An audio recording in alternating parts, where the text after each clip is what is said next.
What up, y'all? It's your boy Brandon with Dump That Dumpster Rentals. Just tapping in with y'all. I'm at the landfill right now.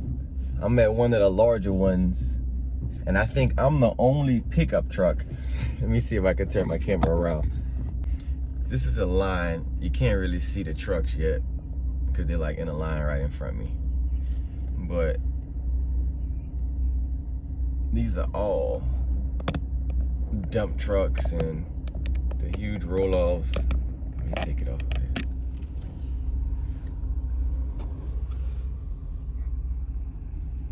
And I never come to this one, but I had some mattresses, and my other landfill that I go to, they did not answer.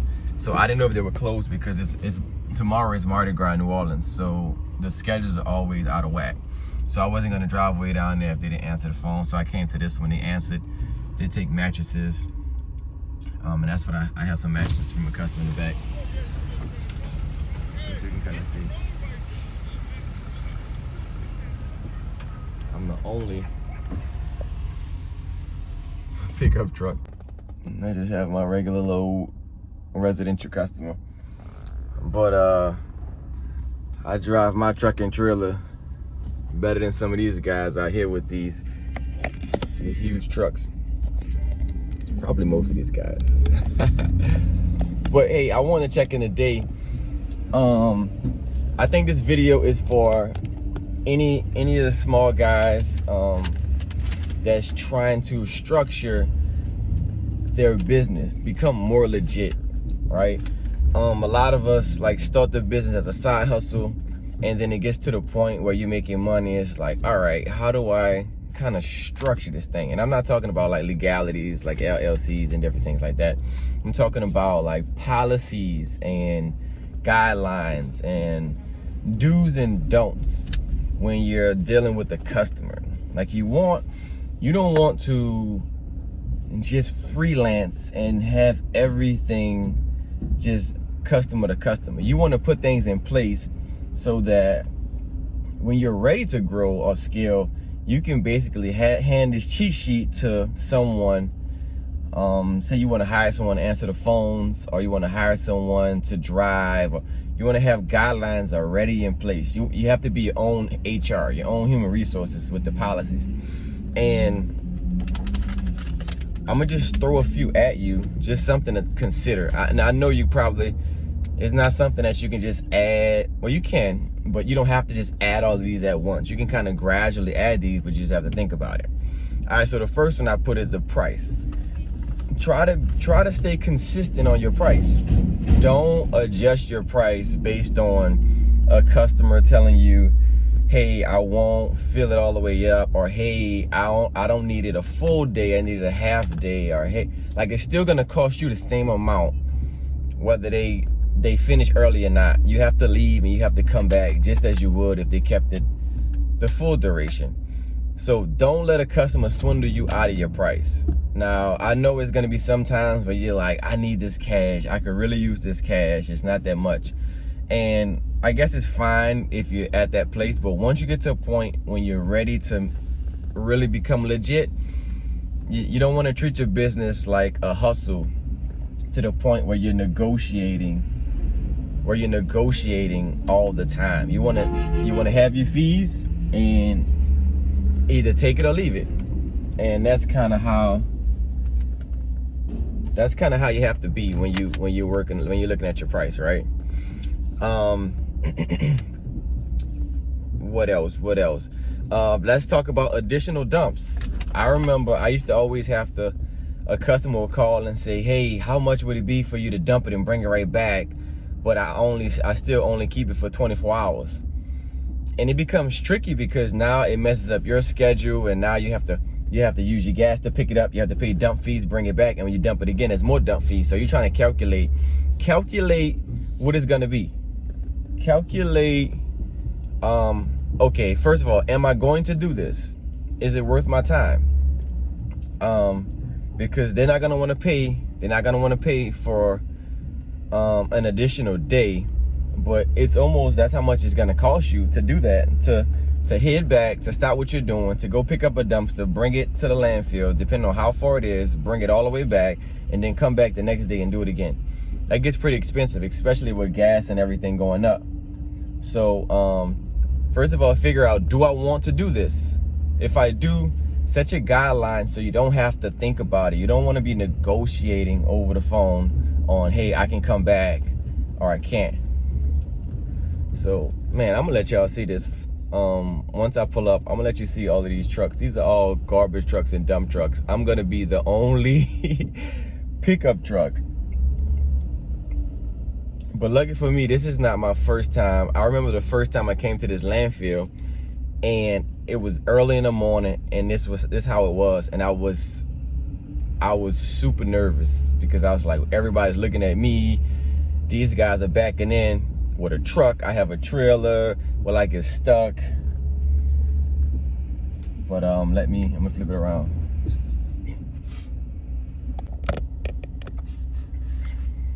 Once I come around this corner, you'll see how intense it is on the other side of this truck with this yellow barrel on the back.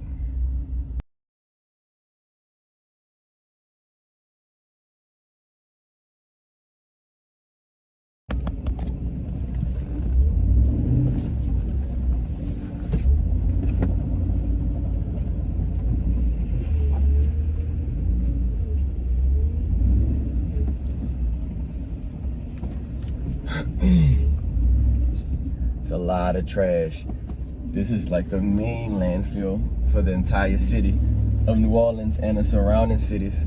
So it gets nasty. Like, nobody wants to come to this one.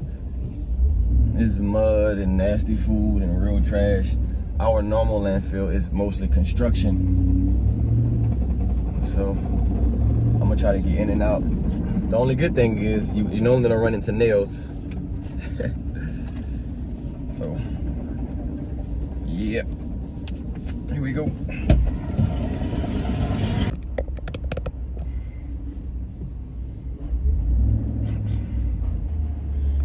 Have y'all seen a pickup truck yet?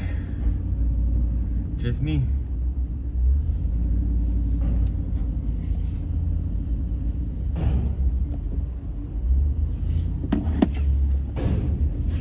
That's how we roll that dump that. Hopefully I don't get stuck in this deep mud.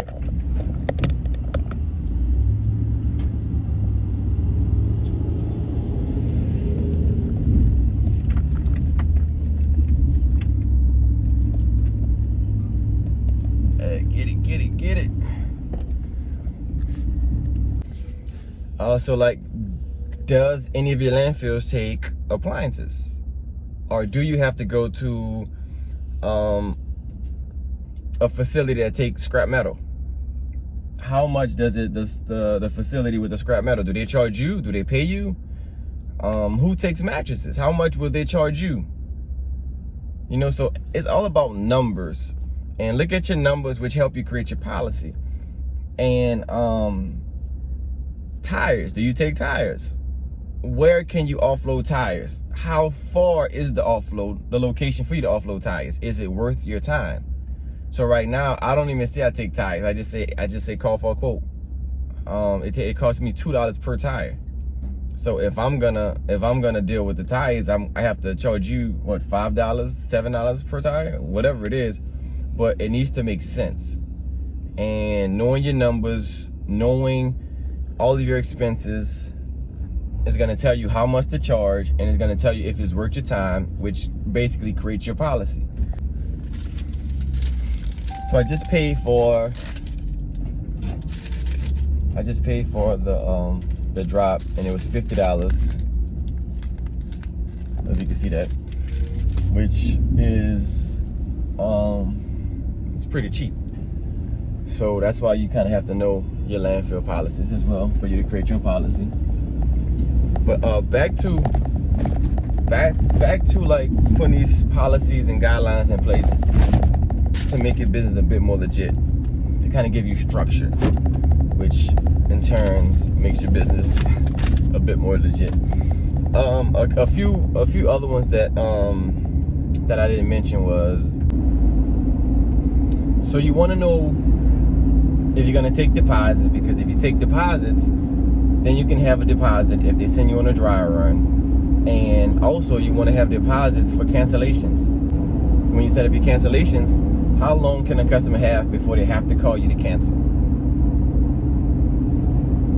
My customers have until 8 a.m. on the morning of the drop. So I think I'm pretty lenient. If your drop is for 10 a.m. and you let us know 8 a.m. or sooner that you don't need the dumpster, you get a full refund. No questions asked.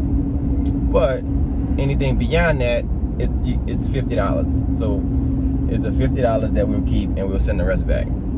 Or we'll just keep the $50 deposit. It's pretty straightforward. That's just a good way for people wasting your time as well. At least the time they wasted, you make $50. So this is just something I'm throwing out there. I'm sure there is more things that you can add to it, but just making a policy, a simple one pager with your policy, and I think it'll save you a lot of headache and just start to gear you in the right direction once you get to the point where it's like, okay, I want this to be more than just a side hustle. I want it to be a business. I want to hire some help part-time. Hey, this is the guideline right here. So that's all I have for y'all. I was able to take y'all on a landfill adventure at the same time. That was always cool. So, but again, appreciate y'all. It's Brandon with Dump That Dumpster Rentals. Peace.